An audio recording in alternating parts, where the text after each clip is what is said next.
I rushed into a blind marriage with my blind date. He claimed to work at a small company with modest earnings.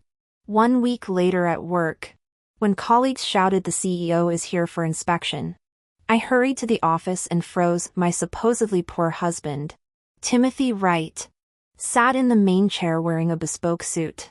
Panic flashed in his eyes as he saw me. "What are you doing here?" My jaw dropped. "Wanda, I've arranged a blind date for you. This young man is very reliable. You must go." My mother's tone brooked no argument over the phone. Clutching my phone, I sighed for the nth time. The pressure of family urged marriage nearly suffocating me. As a designer barely past 25, already labeled as a leftover woman by my family, I held no expectations for blind dates. Entering the designated cafe with resignation, I immediately spotted the man by the window. His crisp white shirt and casual trousers revealed forearms with clean lines where sleeves were rolled up. Without any flashy accessories, not even a watch, he sat ramrod straight, fingertips resting lightly on the coffee cup rim as he calmly watched the street. Sunlight sculpted his jawline, accentuating his composed elegance. "Miss Turner?" He turned at my approach, rising with fluid grace. "I'm Timothy Wright." His voice resonated deeper than expected, like cello strings vibrating. Suddenly nervous, I smoothed my skirt. "Pleased to meet you." Up close, he surpassed initial impressions. Kind eyes, straight nose, laugh lines crinkling at eye corners, nothing like Mom's description of ordinary. Yet his self-introduction proved underwhelming. "I handle admin at a small firm. Modest salary, but stable 9 to 5. The mismatch between his striking looks and mundane job puzzled me momentarily. Then I realized this might be preferable to previous blind dates who flaunted wealth. "I'm a freelance interior designer with unstable income," I confessed, treating this as obligatory small talk. Unexpectedly, our conversation flowed effortlessly.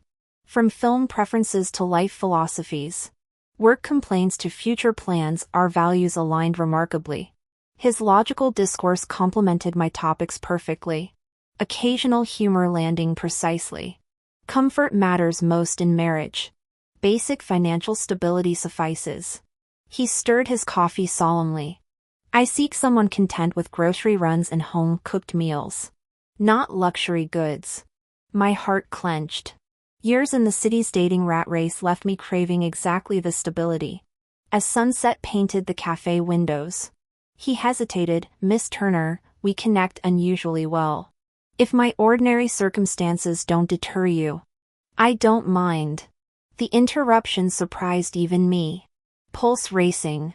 "Actually, you seem wonderful." His eyes sparkled with startled delight.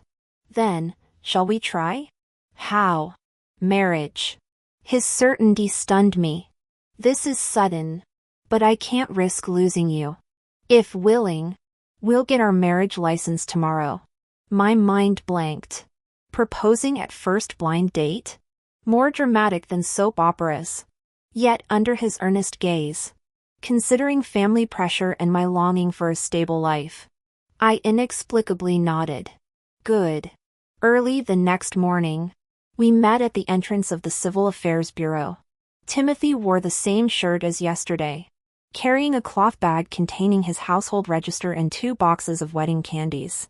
His smile in the sunlight was clean and gentle, making me suddenly feel this impulsive decision might not be so bad. When taking photos, he subtly brushed my hand and whispered, "Don't be nervous. I'll treat you well from now on." The warmth from his fingertips made my heart flutter as I smiled at the camera, holding the red marriage certificate. I still felt dazed. Had I really gotten married? To an ordinary man I'd known for only 2 days who claimed to work at a small company? Tim carefully placed one certificate in his wallet before smiling at me. "Looking forward to our life together, Mrs. Turner." "Likewise, Mr. Wright," I replied, blushing. Driving me home, he stopped at the farmer's market. "Let me cook dinner tonight, you should taste my skills." watching him expertly select vegetables and banter with vendors. The initial distance between us completely vanished. This mundane scene filled me with unexpected peace. Maybe impulsive marriages could lead to the right person. Perhaps this seemingly ordinary man might actually give me the happiness I sought. I hid the marriage certificate in my deepest drawer, grinning foolishly at my reflection. Tomorrow I'd start at the renowned industry-leading corporation everyone said had excellent benefits. I'd work hard. He'd keep his stable job. And we'd build our poetic ordinary life like any other couple. Little did I know this rash marriage would deliver an earth-shattering surprise within a week. Married life proved more stable than imagined. True to his word, Tim maintained a regular 9 to 5 routine. Every morning at 6:30 sharp, he'd rise to make breakfast. Peeking from the bedroom doorway, I'd watch him bustle about the kitchen wearing the bear-patterned apron I'd bought him. Sunlight gilding his movements as sizzling eggs harmonized with the aroma of fresh milk, our warmest morning symphony. Come eat while it's hot. Made your favorite Rennie eggs today. He turned with a smile, faint sweat glistening at his temples. Padding over in slippers. I bit into the egg only to have yolk dribble down my chin. He naturally wiped it away with calloused fingers. Slow down. No one's competing with you. After breakfast, we'd leave together, me to wrap up freelance projects, him to join subway commuters. Seeing his black backpack disappear into morning rush crowds alongside other office workers filled me with inexplicable contentment. What for dinner? I'll shop after work. He paused at the subway entrance, ruffling my hair. Braised pork ribs. My favorite dish. Done.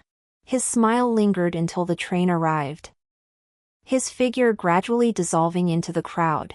During days spent finalizing freelance work, I'd occasionally receive his messages, never flowery. Just things like peonies bloomed by the office today or the cafeteria's tomato eggs were decent. I'll cook you some. Ordinary yet heartwarming. He always beat evening rush hour, returning with fresh groceries to immediately don his apron. Leaning against the kitchen doorway, I marveled at his knife skills. Did you train as a chef? Worked restaurant jobs through college. His answer came effortlessly as he chopped vegetables. Dinners featured 2 dishes and soup. Each restaurant quality. He remembered my hatred of cilantro, meticulously separating my portions. Knowing my love for spice, he'd prepare separate chili dips. These quiet considerations moved me more than any sweet talk ever could.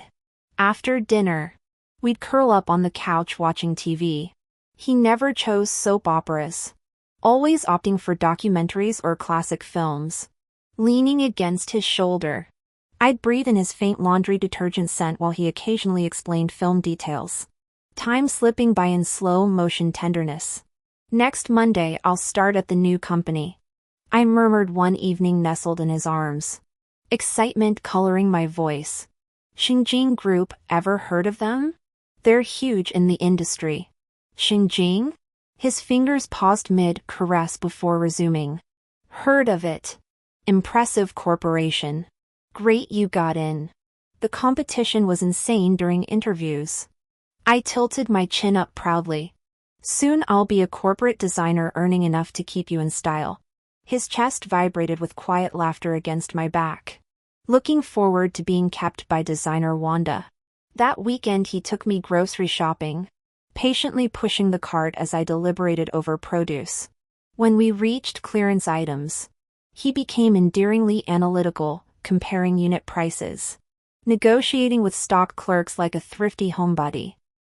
2 jugs of this detergent on sale makes sense, he declared, loading them with the gravity of a stockbroker. Watching his focused profile, warmth flooded me.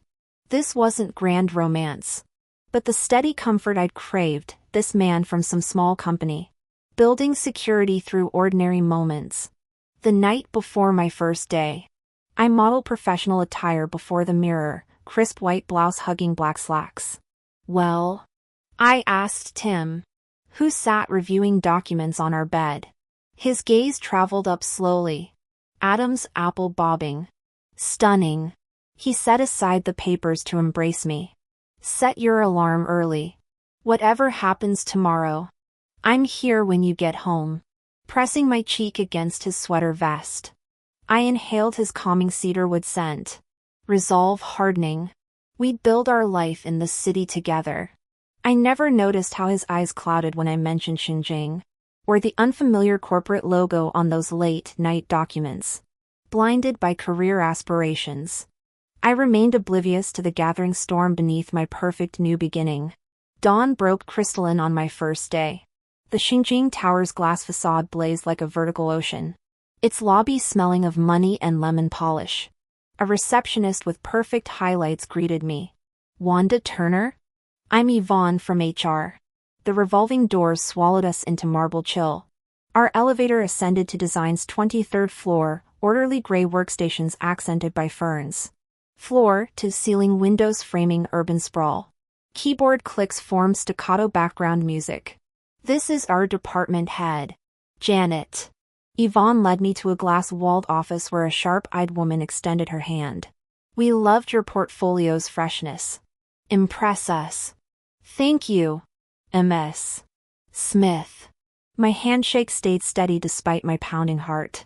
Through the window, sunlight glinted off neighboring skyscrapers, countless windows holding countless similar scenes of ambition and new beginnings.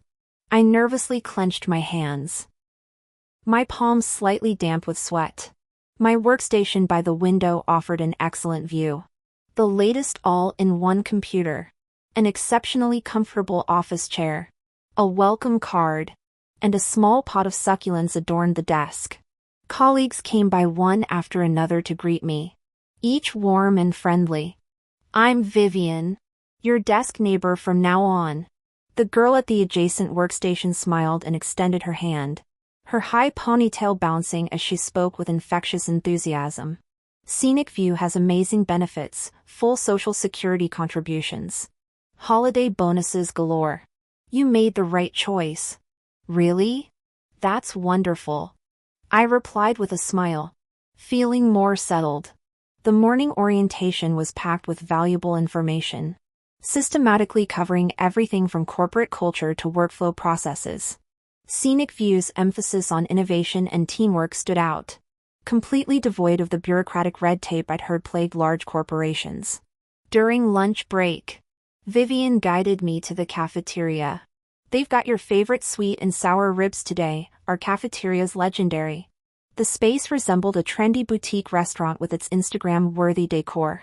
The buffet offered diverse, nutritionally balanced options, complete with complimentary fruit and dessert bars. While balancing my tray, I texted Tim, the cafeteria's incredible. They even have my favorite ribs. His reply came instantly, eat well. I'll make soup tonight. Warmth blossomed in my chest as I read his message. This ordinary yet thoughtful husband, combined with such an exceptional company, filled me with anticipation for our future. That afternoon, Janet assigned my first task, preliminary design concepts for a model home. Though auxiliary, I approached it with utmost seriousness, losing myself in sketching ideas on my tablet. Vivian occasionally stopped by with tips about company design standards, saving me from potential missteps. By the way, Wanda, she added conspiratorially, the CEO's touring departments next week, perfect chance to shine. Her voice dropped to a whisper.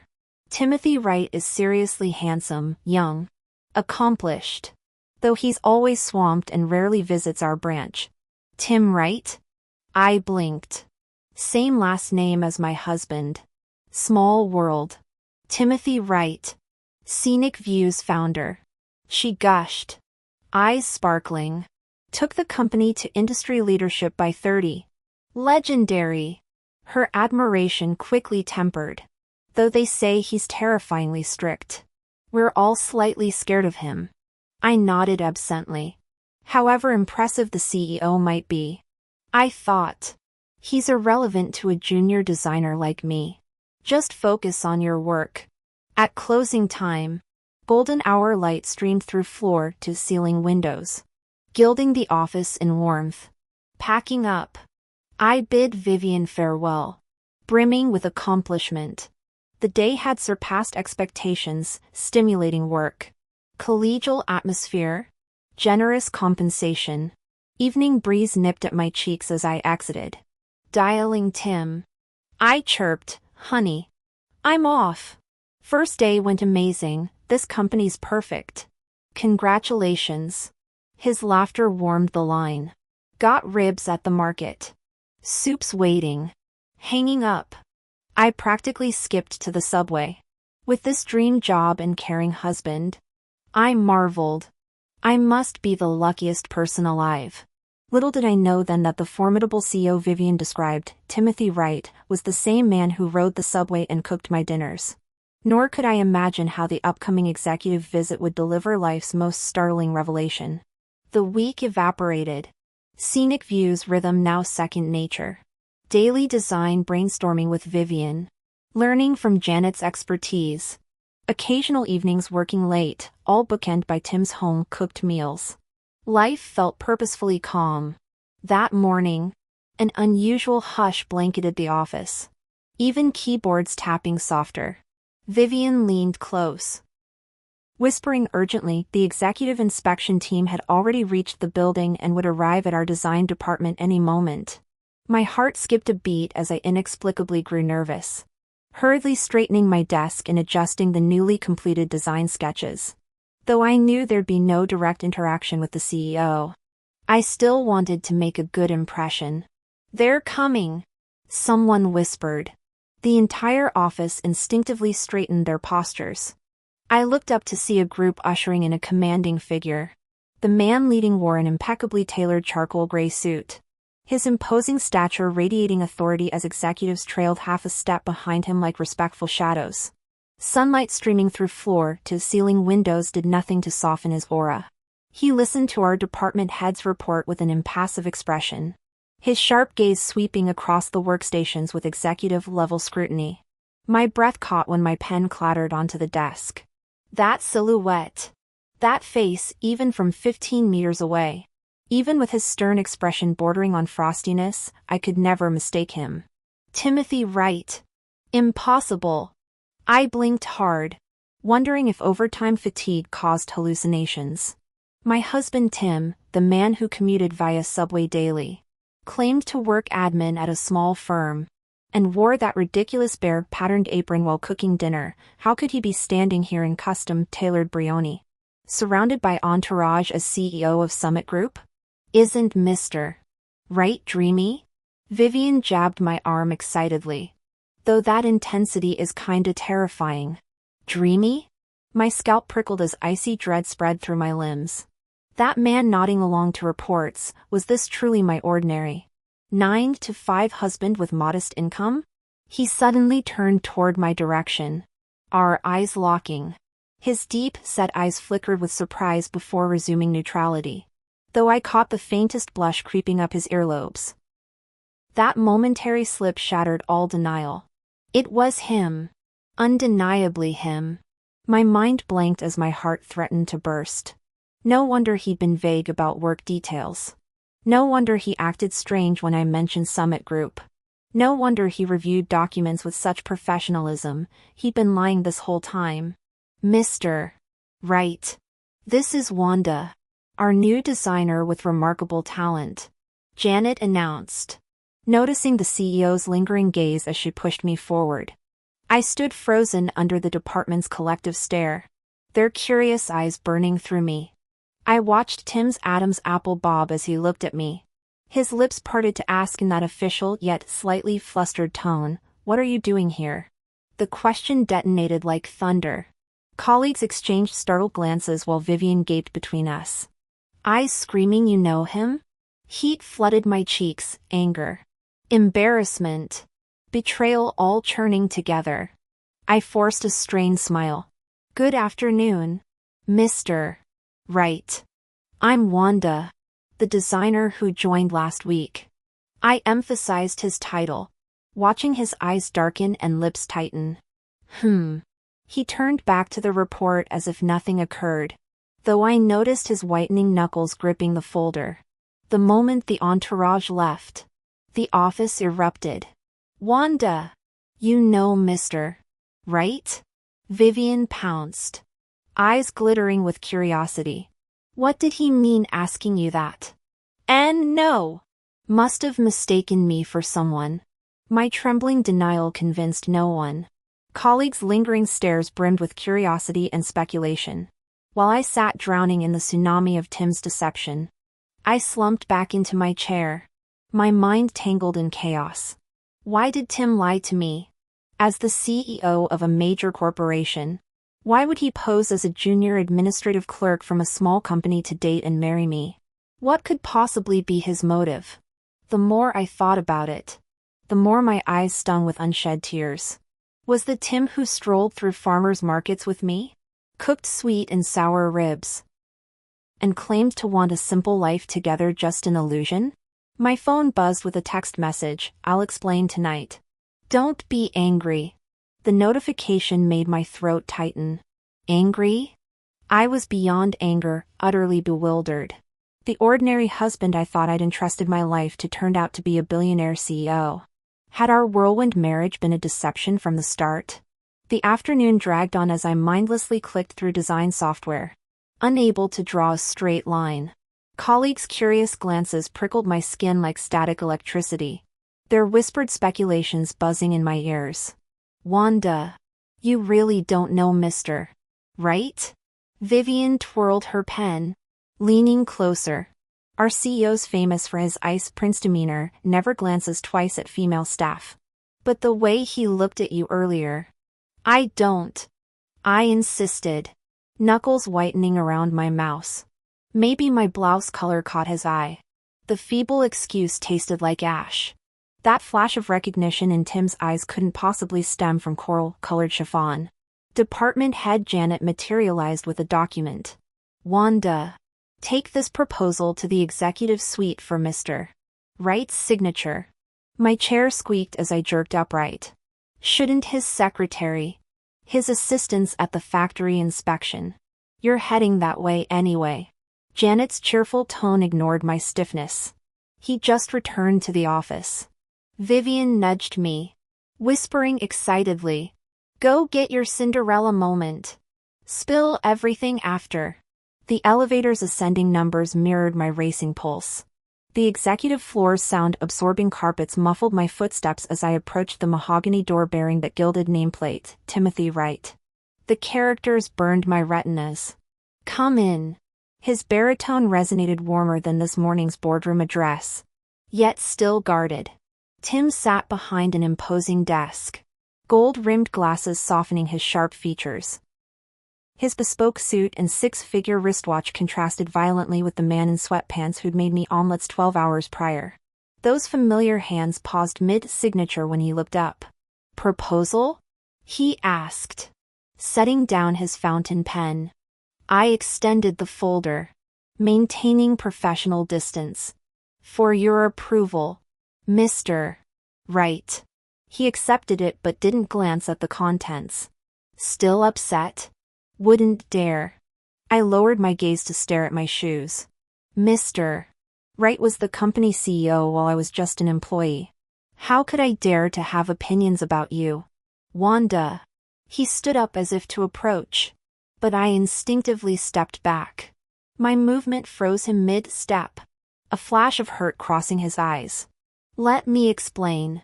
Things aren't what they seem, Mr. Wright. I'm just here to deliver documents." My voice trembled as I interrupted. "If there's nothing else, I'll return to work." He studied my tense profile for several seconds before signing the document with forceful strokes. When handing it back, his fingertips accidentally brushed mine. He jerked away as if electrocuted, ears flushing red again. "I'll drive you home after work. We need to talk properly." His lowered voice carried pleading notes. I didn't respond, snatching the file and fleeing. As the door clicked shut, I thought I heard a soft sigh. Back in the design department, Vivian immediately pounced. "Well, what did Mr. Wright say?" "Just signed the papers." I handed the file to Janet and pretended to work. My heart still racing. Colleagues exchanged meaningful glances. Someone remarked loudly, "Some people get to visit the executive floor right after joining. Must have special connections. Maybe they knew the CEO all along and pretended otherwise." Another sneered. Their words pierced like needles. I was furious at Tim for deceiving me into this awkward position, and angrier at myself for believing his ordinary employee act. After enduring till clock out, I tried slipping away, but Vivian grabbed my arm. "Department dinner tonight. You're coming, right?" Not feeling well, I escaped the building, cooling my cheeks in the evening breeze. My phone buzzed with Tim's message, "Waiting in underground parking. License plate 18,888. After long hesitation, I headed downstairs. I had to hear his explanation. This marriage was my choice, and I needed to unravel this deception. The familiar black Bentley gave me pause. He'd driven this luxury car daily, yet rode the subway with me. Lived in mansions I'd never seen while pretending to share my cramped apartment. How many more secrets did this man hide? Next morning, I avoided all CEO floor routes and took crowded elevators. Yet at my desk sat an exquisite breakfast box with a bold inked note, "For your sensitive stomach." My pulse quickened. Vivian peered over, eyes widening. "That's from the viral downtown cafe. 30-minute queues minimum." A colleague passed by. I lied, stuffing the meal into my drawer. My cheeks burned amidst the turmoil. Was this his apology? Did he think pastries could erase lies? The scent taunted me all day as whispers intensified. Someone stage whispered nearby, "Some people just have all the luck." On my first day at work, some kind soul delivered breakfast. Though I wonder which big shot's pulling the strings. I pretended not to hear, burying myself in design revisions though my pen kept trembling. That afternoon, Janet handed me a client feedback report. "Wanda, the client isn't satisfied with this proposal. Revise it using these notes and have it ready tomorrow morning." The document bled red with nitpicky details that would take hours to fix. I sighed, another late night ahead. As sunset painted the office windows, colleagues trickled out while I rubbed my screen-weary eyes. An internal email notification suddenly popped up, "Sender, CEO's office, subject, design revision suggestions." My brows furrowed as I opened it to find meticulous notes on color schemes and spatial planning, even catching errors I'd overlooked. The closing line read, "Manage your time wisely and rest properly." My breath hitched.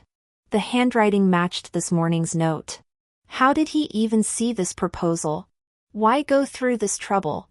My phone buzzed with a text from Tim, "Done yet? Waiting downstairs for dinner." "No. Working late." I stabbed at the screen. "Assistant left dinner at reception." "Get it." His reply came instantly. I bit my lip, torn between frustration at his covert care making me look privileged, and unwelcome warmth from that "rest properly" note. The receptionist smirked when I collected the thermal container. "Miss Turner." "Mr. Wright insisted, said to keep your stomach warm." Colleagues' sidelong glances burned my cheeks as I hurried away. Inside lay my favorite mild congee and pickles. Exactly what I craved when feeling unwell. My anger softened despite myself. Why this attention if it's just corporate deception? If sincere, why the lies? Cross-referencing his suggestions while revising, I grudgingly admitted their superiority. Since when do executives understand design this deeply? The contradictions multiplied like tangled yarn. At 9 p.m., I finally exited into the crisp night air. There stood Tim against his Bentley, casual wear softening his usual sharpness. "Finished? Tired?" he asked, tension lining his hopeful gaze. "Shouldn't our busy CEO have better things than stalking employees?" I snapped. He flinched, reaching for my bag. I jerked away. "Wanda, let me explain." "Save it." I turned sharply. "Good night, Mr. Wright." "Wanda." He suddenly grabbed my wrist. The grip not too forceful but firm. I admit I lied to you. And I apologize. But my feelings for you are real. Genuine since our blind date. Give me a chance to explain properly. Please? His eyes brimmed with sincerity. The streetlight casting golden flecks in his irises that made my resolve waver. I stared at his hand encircling my wrist, the same fingers that had written me morning notes. Sent thoughtful work suggestions. Now trembled slightly. The armor around my heart cracked infinitesimally. Maybe I should hear him out. The car ride home passed in suffocating silence. GPS chirps punctuating the tension. Neon signs streaked across Tim's top profile through the window, transforming his familiar features into those of a stranger. I pressed my forehead against the cool glass. 1,000 questions clogging my throat. Our apartment welcomed us with its usual lived-in warmth, my half-finished cereal bowl still on the table. His cardigan draped over the couch. Normalcy mocked the elephant in the room. He toed off his shoes, hesitating before murmuring, "Let me cook dinner. We'll talk over food?" I nodded mutely, watching him tie that ridiculous bear print apron. His movements as practiced as ever while rinsing rice and chopping vegetables. Surreality washed over me. This man who meal prepped my lunches and argued about laundry schedules was actually the billionaire CEO of Wright Enterprises? The cognitive dissonance made me dizzy. Dinner materialized, my favorite garlic shrimp and tomato soup. He ladled broth into my bowl but didn't touch his own. Gaze fixed on me with nervous intensity. Why? My voice cracked. Why pretend to be some office clerk when you're this? Tim's chopsticks clattered against the table. Because I was scared. He admitted, fingers curling into fists. Of what? I demanded, bitterness rising. That I'd gold dig? Yes. The raw honesty startled me. I've been through dozens of matches where women only cared about my portfolio or pretended interests to please me. I wanted. His throat worked. I needed to know someone could love Tim. Not Timothy Wright, the CEO. When we met, you teased me about my mismatched socks. Debated my movie picks passionately. Got excited about flea market finds, you saw me. His hand twitched toward mine but retreated. The longer I waited to tell you, the more terrified I became. When you applied to Wright's design team, I panicked how to explain without sounding manipulative. Every day I planned to come clean. But a worn notebook slid across the table. My breath hitched at the bullet points in his precise script, cheerful personality. Shares domestic duties. Values experiences over status. Each checkbox filled. Margins annotated with Wanda matches this in 3 different colors. Memories flooded me, him sprinting through rain to meet me after work. Carefully saving my doodles on takeout napkins. That soft smile when I beat him at Mario Kart. Could calculated lies harbor such tenderness? Then these past weeks. I traced the notebook's dog-eared corner. Voice trembling. Was any of it real? Every moment. His eyes glistened. The subway rides. Burnt pancakes. Even that hideous IKEA shelf we built, that's the real me. The boardroom version is just a suit I wear. Soup steamed between us as silence stretched. Finally, I whispered, "You're washing dishes tonight." The hope that lit his face outshone Manhattan's skyline. However many nights you want. Forever. If. Start with tonight. I nudged his bowl, hiding my traitorous smile. Eat before it gets cold. As we cleared the table together, elbows brushing familiarly, I realized maybe fairy tales did exist. They just wore bare aprons and forgot to take out the trash sometimes. I looked up with tear-filled eyes. Is any of it real? All of it. Tim answered immediately, his voice rock solid. Grocery shopping together. Cooking meals. Listening to your work stories. Curling up on the couch for movie nights, these are the moments I genuinely cherish. Wanda. I lied about my identity. But my feelings for you have always been true. His warm, firm hand closed over mine. I know I messed up by keeping secrets and hurting you. If you'll give me another chance, I'll spend the rest of my life proving that I love Wanda, the woman, not the designer title or my CEO status. And if you can't, his voice faltered, eyes clouding with defeat, I'll respect your decision. The redness around his eyes, the warmth of his palm, memories of shared laughter over steaming pots and whispered sweet nothings, they all melted my resolve. Maybe beneath his selfish deception lay the same longing for authentic connection I felt. Maybe this marriage born of lies could still blossom into something genuine. Sniffling, I pulled my hand back and picked up chopsticks. The food's getting cold. Tim froze momentarily before his entire face lit up like sunrise over city skyscrapers. He eagerly served me broccoli, fingers trembling with barely contained joy. Eat up before it upsets your stomach. Watching his boyish enthusiasm, irritation warred with reluctant affection. This foolish, clumsy man who'd pursued love all wrong suddenly seemed endearingly human. Our midnight confrontation hadn't exploded into drama, but rather washed away anger like gentle rain, revealing two fragile hearts beneath the deception. Work felt lighter after clearing the air, though colleagues still shot curious glances. The open gossip stopped. Tim maintained professional distance too, no more breakfast deliveries. Just occasional work email pointers. The storm hit Friday afternoon. I handed Janet the revised showroom blueprints. Anticipation bubbling. Within 30 minutes, the design director stormed back, documents quivering in her grip. What is this, Wanda? The measurements are completely wrong. Miscalculating load-bearing walls could cause structural collapses. Cold dread washed over me. The numbers on paper didn't match my meticulous calculations. Janet, this isn't my version. I triple-checked everything. Your name's on the submission. The files came from your computer. Her disappointment cut deeper than anger. The client needs final confirmation tomorrow. Clean this mess tonight. Whispers erupted around us. Can't even measure properly, nepotism higher, embarrassing the whole department. Each word pierced like needles. Through blurry vision, I suddenly remembered Janet had borrowed my computer yesterday afternoon. It wasn't me. Someone tampered. Fix it. Now. Janet left no room for argument. Alone in the emptied office, I hunched over blueprints as moonlight replaced fluorescent lights. Stomach growls reminded me of skipped dinner.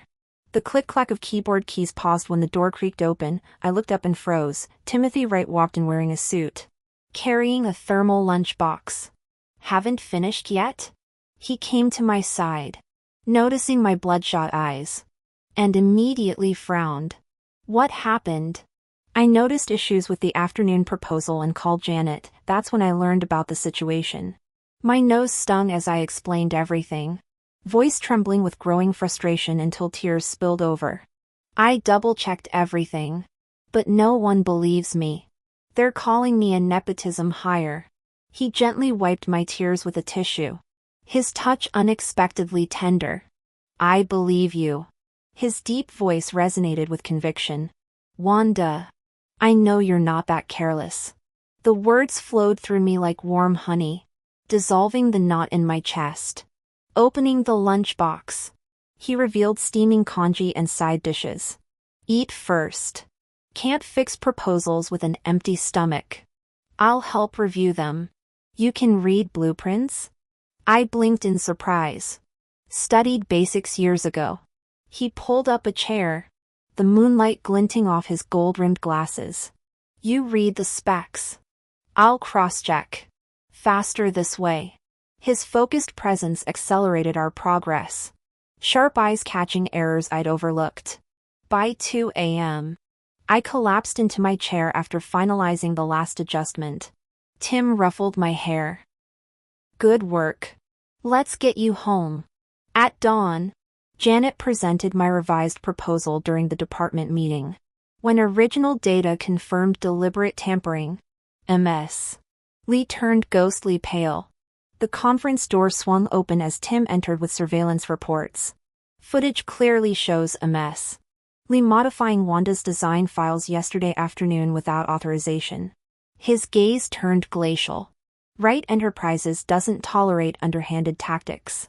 HR will handle your termination. Scanning the room. His voice rang clear. Wanda earned her position through merit. Any further sabotage or groundless rumors will result in immediate disciplinary action.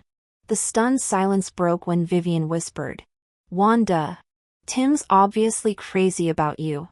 This isn't just professional." Heat flooded my cheeks as sweet certainty blossomed in my chest. The security of being fiercely protected was intoxicating. At the year-end gala, I fidgeted in the champagne-colored gown Tim had sent. Its crystal-embellished skirt shimmering under chandeliers yet feeling utterly alien. Nervous? Warm fingers encircled my wrist as Tim materialized beside me in his bespoke tuxedo, drawing covert glances from female colleagues. A little, I admitted. All these executives. His thumb brushed my pulse point. "Relax. I'm right here," he whispered reassuringly, his fingertips gently squeezing my palm as if transferring strength. When the gala commenced, dazzling song and dance performances lit up the stage while raffle draws sent waves of excitement through the crowd. My lucky streak landed me a tablet, which I was cheerfully showing Vivian when the host announced, "Now let's welcome Mr. Wright to deliver his speech." Spotlights instantly illuminated Tim as he strode confidently to the podium.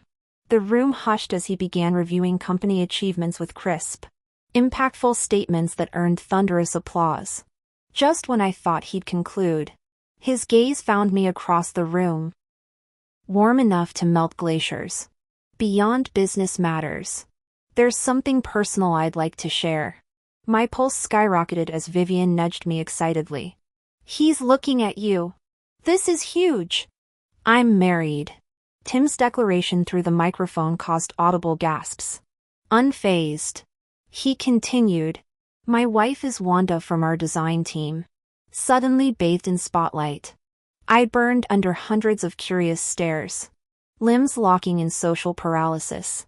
"We met through arranged dating and had a whirlwind courthouse wedding," he confessed, smiling with unprecedented tenderness. I hid my identity fearing she'd value wealth over character. But these 2 months proved she's my lifetime partner. Descending the stage, he knelt before me, producing a velvet box with glittering diamond. "Wanda, let me properly ask now, will you be my rightful Mrs. Wright?" The crowd erupted as Vivian shoved me forward. "Say yes already." Through tears, I saw overlapping images, the man cooking in our modest apartment and the CEO radiating determination. His covert care and public protectiveness replayed in my mind, dissolving residual doubts. "I do." I choked out. He slid the perfect fit ring on my finger before embracing me amidst cheers. "No more hiding," he murmured, sparking fresh applause. Colleagues swarmed with congratulations. "Mr. Wright's so romantic. Wanda, you secret keeper." Janet chuckled while patting my shoulder. "Sly girl. But he's got great taste." Tim remained glued to my side, feeding me cake and tenderly wiping frosting off my lips, igniting fresh swoons. Who knew Mr. Iceberg could be such a doting husband? When he later asked if I minded the grand reveal, I flushed but admitted, "Startling, but perfect." Every lingering reservation vanished as we slow danced through the night's remainder. His arms my unwavering sanctuary. He would block the drinks offered to me. Remember to pick out cilantro from my plate knowing I dislike it. And stand quietly beside me during office conversations with his gaze never leaving. When leaving events, he'd drape his tailored suit jacket over my shoulders to shield me from evening chills. The lingering warmth and faint cedarwood cologne from his jacket wrapped me in profound comfort. Cold? He interlaced our fingers, drawing me closer against his chest. "Not at all." I shook my head, leaning into his arm. "Just surreal that we're officially the office couple now. The whole world will know Wanda is Tim's most cherished treasure." He murmured against my forehead, his kiss sealing the vow beneath streetlights stretching our intertwined shadows.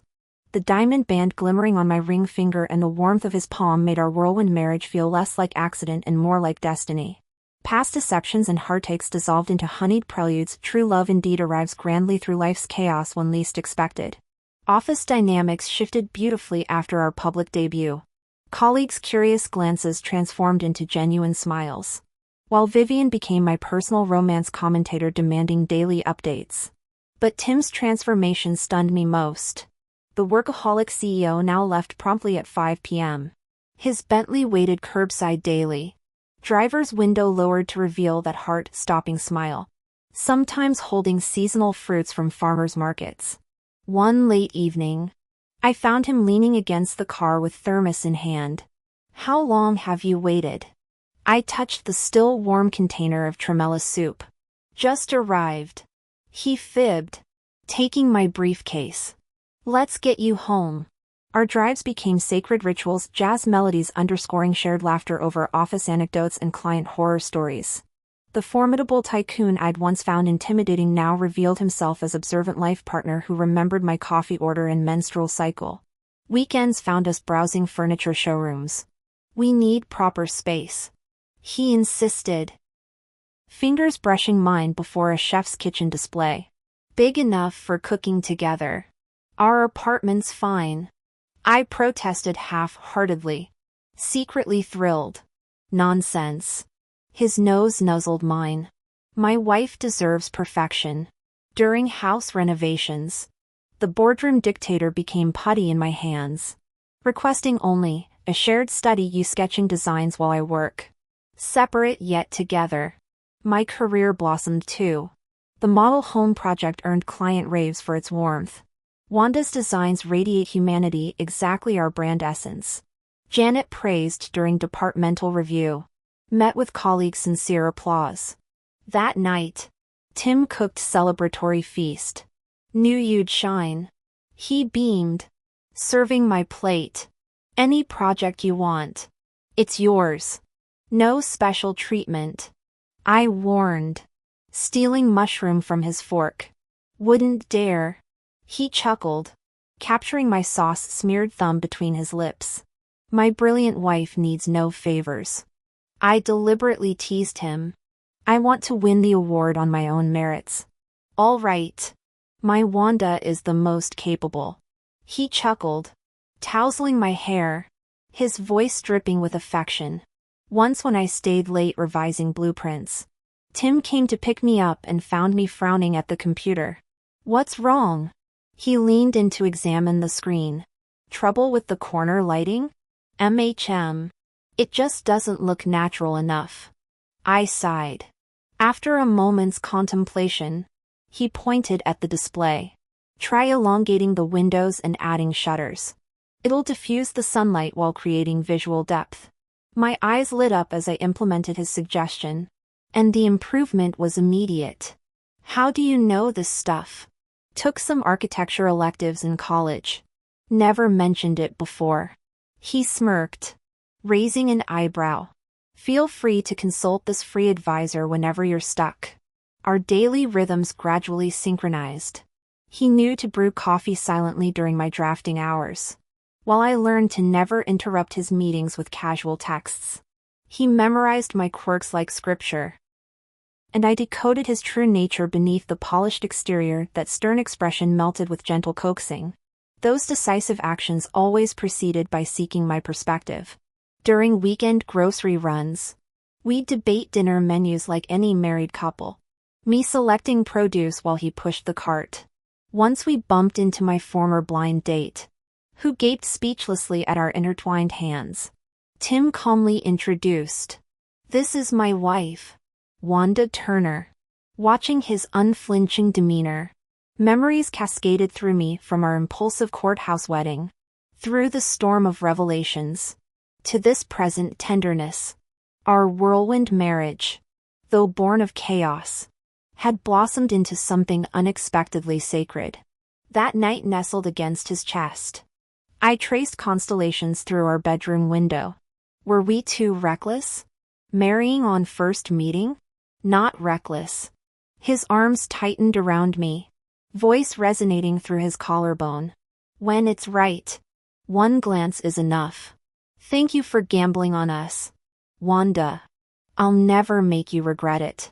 My lips found his jawline, smile blooming unchecked. He was right with the right person. Even abrupt beginnings could compose poetry. Our love story needed no grand gestures, only the quiet music of shared coffee mugs and synchronized work rhythms. The marriage certificate on our nightstand glowed crimson in moonlight, its simple seal containing multitudes. Twirling my wedding band, I listened to his steady heartbeat. Happiness, I realized, wasn't complicated, just finding someone who sees through your armor, catalogs your favorite tea brands, and weaves your dreams into their life plans. Tim Wright, thank you for transforming what began as a reckless gamble into my wisest choice. We have decades to turn kitchen aromas into sonnets, study lamp glow into watercolors, every ordinary day into our private masterpiece.